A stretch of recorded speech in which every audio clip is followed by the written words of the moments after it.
Today is, of course, the NHL Draft being held in Nashville, Tennessee, and so, of course, the town is going to be packed full of hockey employees, media, players, you name it. Taking advantage of that, a local outlet, Penalty Box Radio, hit the streets to interview some pedestrians on hockey and the draft. One of those people was Kyle from Chicago. Now, what's great is the interviewer has absolutely no clue that Kyle from Chicago is actually Kyle Davidson, general manager of the Chicago Blackhawks, and he played into it great, knowing they had no clue who he was perfectly. One being not a lot and 10 being a whole lot. How much would you say you know about hockey? I didn't play professionally or anything, so probably like a 4.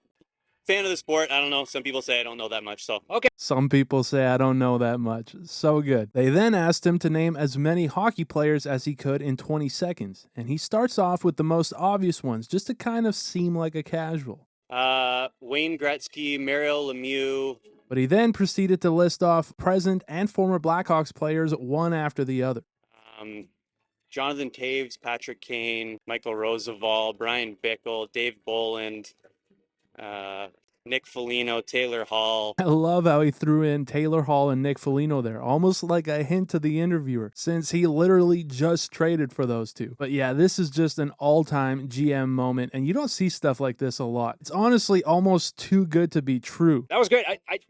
There were some good names in there. Brian Bickle. Yeah, big Hawks fan. Just a big Hawks fan. But definitely my favorite part of the video came right at the end, when they asked him the big question about the NHL rigging the draft lottery for Chicago. Now this, of course, has been a hot topic ever since the draft lottery this year, but to ask this question right to the GM himself is an interesting one. Do you think that the league rigged the draft in favor of the Chicago Blackhawks?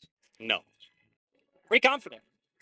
I'm very confident. Okay. But yeah, this was just absolute gold content here. And of course, I'll leave the link for the full video down below. Be sure to go check out the full video and give Penalty Box Radio some love. They deserve some support for giving us this gem, of course. And yeah, the draft is tonight, so I'll be tuning in and seeing what comes of it. Thank you guys, as always, so much for watching, and I will see you in the next one.